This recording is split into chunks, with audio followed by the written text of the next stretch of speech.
Alright everyone, you saw this one coming for a long time coming. It's gonna be Crit Heal Mythra for today's Blade Showcase. And you guys probably know this one by now, but for those of you guys that don't, Crit Mythra is probably one of the very best blades in the entire game. She has basically everything going for her. She can function as a tank, she can function as a DPS. She has amazing DPS not necessarily because she has the biggest numbers, although she can't reach that.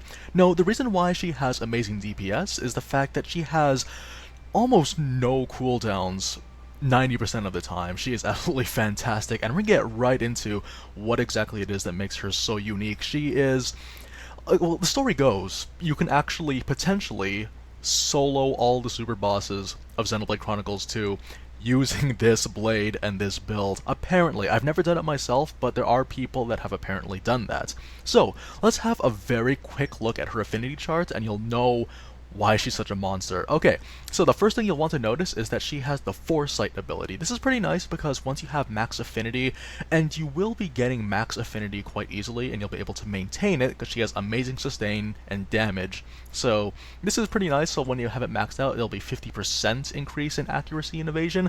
That's really useful, especially considering this is for the entire team. I mean, the whole fact that this character is a mandatory unit to have all throughout Xenoblade Chronicles, it really does speak to the fact they needed her to be good. And oh man, she's so good. Okay, so Lightspeed Flurry. Oh my goodness, say that 5 times fast. Lightspeed Flurry. You can recharge an art or special used by 100% upon landing a critical hit. This is the most overpowered and broken skill in the entire game, because here's the thing that's going to happen is that 95% of the time we're going to be critting with attacks, meaning that you will indefinitely be attacking with your cooldowns the entire time. You will be attacking all the time. It's very, very spammy, and I wouldn't recommend this to people that want to, you know, have a challenge. It's very, very good. You're going to be critting very often, so in addition to the high damage, you're going to be getting that. And we'll go more in depth with this later, but also there's going to be quite a bit of healing involved with this ability, but I'll talk about that when it happens. And there is Glint, which is just a passive increase to critical hit rates. Pretty straightforward. You're gonna get this way more often. Lightspeed Flurry. As far as the eye can see, it's going to be absolutely fantastic. The weapon that I have right now is the Eater of Souls. This particular weapon you get from a sunlight chip. Don't worry, the demonstration for today's video is actually going to be us fighting against the monster that drops this weapon, as well as the auxiliary cords that we're going to be using. Essentially, yes, every auto attack you get 8% of your HP as dealt as damaged, healed back to you. And also you get a high 980 auto attack power at level 99. Just so you guys know, once you have this character, it's really easy to cap out in levels. You'll cap in about like 5 battles. Seriously, it's so good. And of course the critical rate of a whopping 45%. It's so good. Oh yeah, also we might as well talk about the affinity chart. We're actually not going to be using this that much. The only reason why you would ever use Mythra's special is for building up the elemental orbs, which is fine considering she is one of the best, if not the very best, character for breaking elemental orbs. What am I saying? Of course she is the best. She's the best. Mythra, not only is Mythra the best character in the game, but also she's like my personal favorite form for whoever the Aegis Sword is. But yeah, I mean, like, you know what it is. Increased damage to toppled enemies, which is quite nice. 60% chance of guard annulling, and then Lightning Buster, which is increased damage when your HP is low. You're never gonna make use of this, okay? You're never gonna have 30% or less HP on this character. You're gonna be immortal, borderline immortal. So the abilities we're going to be getting, we're actually going to get these from the monster that we're going to be fighting against in today's demonstration. This is Arts Heal 5. Very straightforward. You're spamming arts all the time. You're always going to be using this. Awesome. Critical up 5. Now, this can be a little bit difficult to acquire, so don't be afraid to use critical up 3 or 4. But, you know, it's just another critical raise. I mean, why not? Why not? Oh, this is so disgusting. You know what? Cut the video. We're gonna show this off. Oh, sorry. before I forget, also I just want to show the accessories that we're going to be using for this build as well.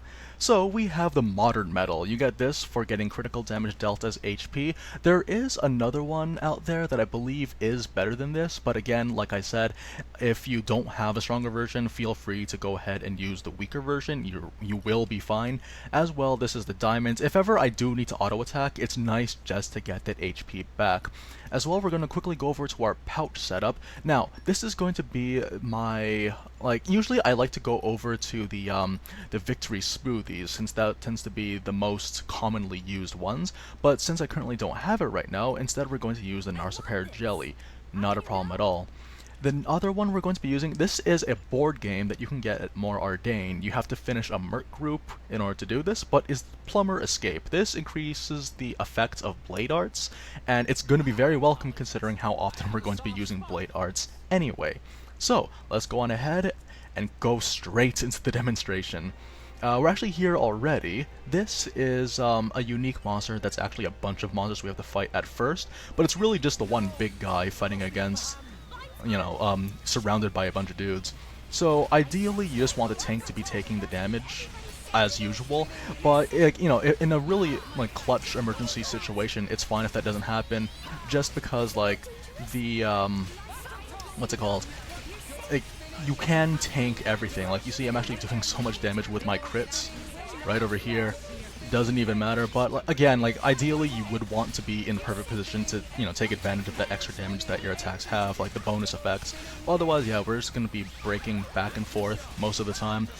And, yeah, even for being attacked, again, we can just easily heal it all back, whether it's through anchor shots or my attacks in and of themselves.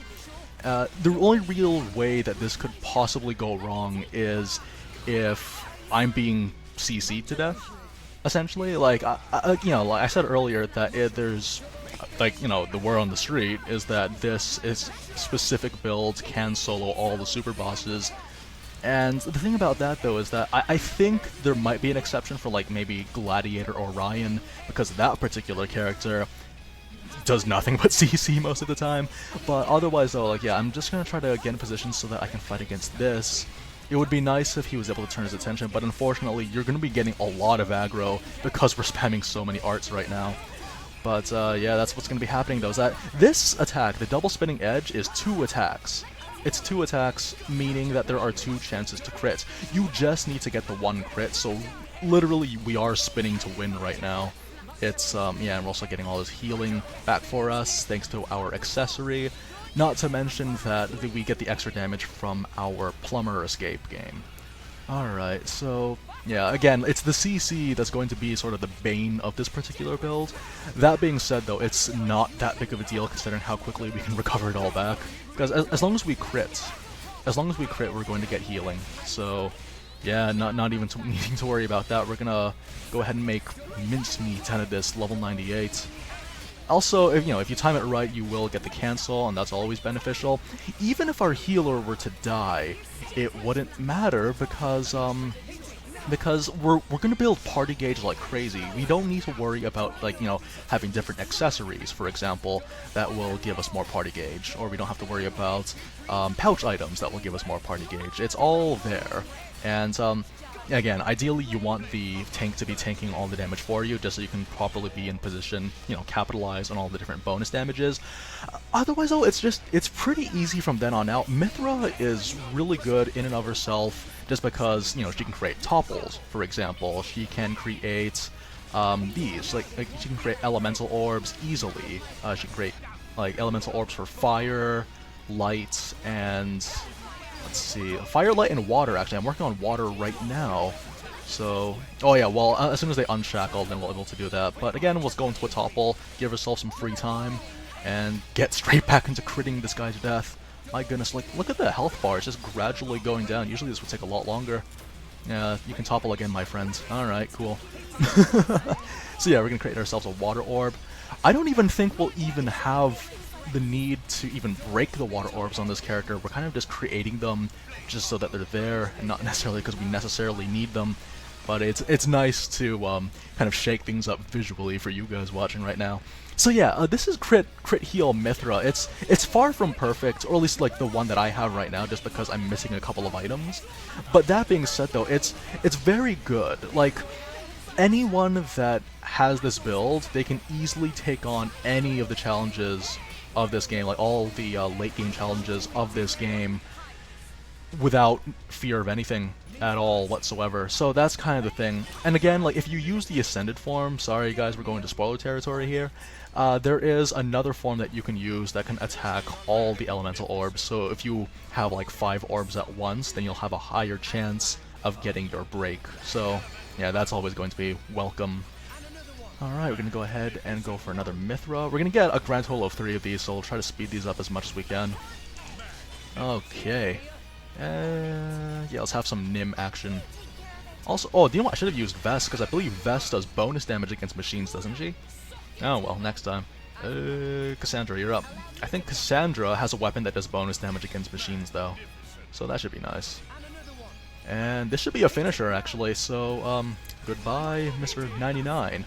Go straight into Overkill. For those of you guys that don't know, when you go into Overkill, you actually double the reward that you get. Or actually, I don't know what the exact numbers, but you get extra drops from people. So that's going to be the point of this particular encounter. This is at the World Tree at the top floor. And once you get here, you can fight these guys repeatedly. They will drop the Sunlight Chip, Legendary Cores, a lot of good auxiliary cores, such as the one that I just picked up, like Ultimate Shield, and the ones that we're using right now. So that's Art Heal and Critical 5. So yeah, have fun farming, you guys. And all that's left is just for us to fight against this guy. He's a bit armored though, so let's see how this goes. We should be able to create a Fire Orb out of this, but again, like just like before, I don't even think we'll need it. You know, we'll go straight into the Water Orb instead. How about that? Alrighty. So, what else can I say? Like, yeah, this is going to be, like, I guess your go-to farming spot. And I'm hoping that the DLC will give us some more stuff as well. But yeah, this is Crit Heal Mythra. She is a mandatory character, so it's not that, you know, it's not that, like, you have to rely on RNG to get a character as good as this, right? Not to mention that, like, I'm actually very curious at this point. I don't know, maybe someone in the community has found this out. Full disclosure, I did not invent this build. This is just something that was found and suggested to me by one of the commenters. Well, not a commenter, sorry, someone that messaged me this particular one. That's why they asked me not to actually credit them with this one when they found it, because I don't even think they know who invented this, if anyone at all. I'm pretty sure this was day 1 stuff. But I'm actually very curious if there's any advantage to using Pyra that that Crit Mythra can't do. But, well, you know, I guess that'll be a video for another day then, shall we? But yeah, this is really mind-numbing stuff, I got to say. But it's very good though. Again, like, it really takes a lot of intimidation out of late game or post game challenges in my case. And it's easily recommended to anyone just because of how easy it is to get Mythra. I mean, well, like, not really get her, but like to build her. All these things that you're getting right now, just off the top of my head, the auxiliary cores, the ingredients, most of them can be found in Temperantia, as well World Tree. So as long as you have like a character with, say, agronomy, like Cassandra. Cassandra is not a random. She's not a random unique blade, so yeah, you can get Cassandra, then start farming up for the materials for your auxiliary cores. And the weapons themselves, again, like, I didn't have the Sunlight chip. I was about to say Sunlight Blade. I didn't have the Sunlight chip when I fought against these enemies, and I was able to get out just fine. Like, maybe you might want to consider getting the Winnite chip, but that being said though, like, I'm pretty sure getting the Winnite chip would still be pretty easy if you are building towards this. Also, it's more than likely that you won't be able to get this kind of build until you reach post-game. So, unfortunately for you guys, like, maybe some people have figured out, maybe there is a route that you can take, where you can create Crit Heal Mythra in the middle of the story, or at least during the story, but maybe it's like a downscaled effect. But it's so strong though, it's so strong, it's so safe, it's so reliable.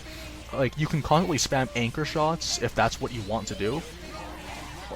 If that's what you want to do, have a never-ending fountain of potions, then that's something you can totally do. Yes. So, you know what, these guys are actually taking a little bit longer than I expected, so we're going to go ahead and start building up some orbs. Come on, you guys. You know you want to fall. You're almost there. It's like I'm hacking away at them. Look at this. It's like, just look at the health bar going down and my health bar going back up. It's the circle of life. It's beautiful, really. I mean, it's touching. What can I say? And yeah, then these guys are just gonna run out of range. That's cool. Sure. Man, I hate the motorcycle guys sometimes. They were probably actually one of the biggest causes of death in the main story for me. I have to say, it's again, it's the CC that ultimately ends up killing this build, and most of the other builds, really. Like, most of the bigger challenges, I'm guessing, will have to do with, or would have to focus on things like this. But like I said, though, Crit Mythra, very little flaws, if any. Well, aside from just the one glaring can't deal with CC very well, but honestly, not very many teams or builds can deal with CC in this game, so it's kind of not really something I'd easily, you know, consider a negative point. Come on, you're almost there, buddy. Oh, don't run away from your death. Just accept it. Just accept it. Do me a solid. There you go. Man. And, yeah, it's gonna hack away at this guy now. Again, always try to be in position just so you can also make your fights go faster. And look at that damage, too. Again, this is 2 hits. 2 hits, both with a chance to crit, and the 1 crit is all you need. It's fantastic. My goodness, like 22,000 damage every single round. And you couldn't even hold the aggro. That's fine. You know what? I forgive you. We've all had a rough day. Ah, man, he summoned more dudes? This is, wow, I really have to find a way to fill the time. I'm trying to... What else can I really say aside from just... Crit Mythra? My goodness, usually whenever I fight these two, this is really funny. Like, the one time I'm recording, suddenly this guy decides to summon everyone. Maybe my mistake was that I didn't kill them fast enough. Should have been so simple. Let's see, what else can I say? Oh yeah, also but thing is though, because of the, you know, the nature of this build, because it's so easy to get, I was actually initially worried that it would make all my other showcases obsolete to a point. But then I realized, you know what? This build has been in existence for some time, and I you know, I'm not so delusional that I think that I would be like the first person to discover this thing and then share it with the world. Because again, this wasn't even my idea, this particular build. The thing is, though, is that yeah, I'll continue making them, and it's mainly just coming from the angle of, well, Mythra still needs other people to make orbs for her, right? And she still needs other people to sort of tank for her or heal her. So yeah, so moving forward, I'm not too worried about that. But man, it is kind of funny to think though that this is like the video that would be like, man, all these other characters suck now. But no, that's not so though. Like there's kind of a beauty to the variety of the blades of Xenoblade Chronicles too, and Crit Mythra is like first and foremost out of all of them, in my opinion. And I highly recommend it to people because it gives you something to work towards, all the different builds and auxiliary cores that you need to get for this character. And I would totally recommend it because she is a mandatory character anyways. So guys, thanks very much for joining me on this surprisingly drawn out battle, and I will see you guys next time. Take care, everyone.